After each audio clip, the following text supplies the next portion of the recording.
Guys അങ്ങനെ 19 കിലോമീറ്ററോളമുള്ള കണ്ണവം ഫോറസ്റ്റിലോട്ട് നമ്മൾ പോയപ്പോൾ അവിടെ നിന്ന് നമ്മൾ കണ്ടൊരു മുത്താണ് ഈ കാണുന്നത് കേട്ടോ. അതിൻ്റെ പരിസരത്ത് തന്നെയുള്ളൊരു വീട്ടിൽ വളർത്തുന്നൊരു പട്ടിയാണ്. പക്ഷേ തുടക്കത്തിൽ നമ്മളുമായിട്ട് ഭയങ്കര പ്രശ്നമാണെങ്കിലും 10 മിനിറ്റിൻ്റെ ഗ്യാപ്പ് കൊണ്ട് അവൻ നമ്മളുമായിട്ട് വളരെ അങ്ങോട്ട് ഫ്രണ്ട്ലി ആയി. ലോകത്ത് ഏറ്റവും കൂടുതൽ നന്ദിയുള്ള മൃഗമെന്ന് പറയുന്നതും ഇതുകൊണ്ടാണ്.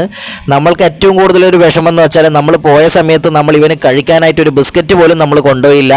നമ്മൾ പോകുമ്പോൾ നമ്മൾ കൊണ്ടുപോയത് ഓറഞ്ച് മാത്രമാണ്, ഫ്രൂട്ട്സാണ്. അപ്പോൾ ഫ്രൂട്ട്സ് ഇവൻ കഴിക്കുകയില്ല. നിങ്ങൾക്കറിയാം, സത്യം പറഞ്ഞാൽ നമ്മളെ കാട് കാണിച്ചു തരാൻ കൊണ്ടുപോകുന്നത് പോലെ, അല്ലെങ്കിൽ നമുക്കൊരു പ്രൊട്ടക്ഷനായിട്ട്, ഒരു പ്രൊട്ടക്ഷൻ ഗാർഡായിട്ടാണ് ഇവൻ വർക്ക് ചെയ്തത് കേട്ടോ. എന്തായാലും ഇവൻ്റെ കഴിവിനെ നമുക്ക് ചെറുതായിട്ട് കാണാനേ പറ്റില്ല ഒരു മൃഗത്തിൻ്റെയും.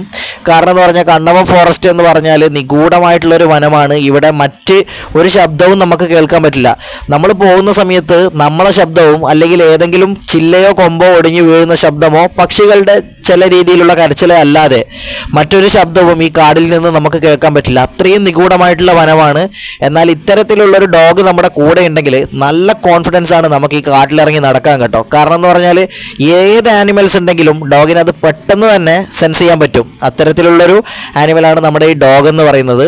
അപ്പോൾ വളരെ എന്താ പറയുക, നമുക്ക് സന്തോഷമായി ഇവൻ നമ്മുടെ കൂടെയുള്ളത്. കാരണം അത്രയും ഫ്രണ്ട്ലിയാണ്. അത്രയും ഫ്രണ്ട്ലി എന്ന് വെച്ചാൽ നമ്മളോട് ഭയങ്കരമായിട്ട് ഫ്രണ്ട്ലി ആയി. നമുക്കുള്ള ഏറ്റവും വലിയ വിഷമം കഴിക്കാനായിട്ട് അവൻ ഒന്നും കൊടുക്കാൻ പറ്റിയില്ല. ഞാനൊരു പേരിട്ടിട്ടുണ്ട് ഇവന്, അർജുൻ എന്നാണ് ഞാൻ പേര് വിളിച്ചത്.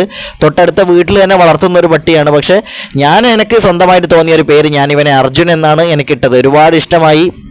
ഏതായാലും നമ്മളെ തുടർന്നുള്ള യാത്രയിലും ഇവൻ നമ്മുടെ കൂടെ ഉണ്ടായിരുന്നു.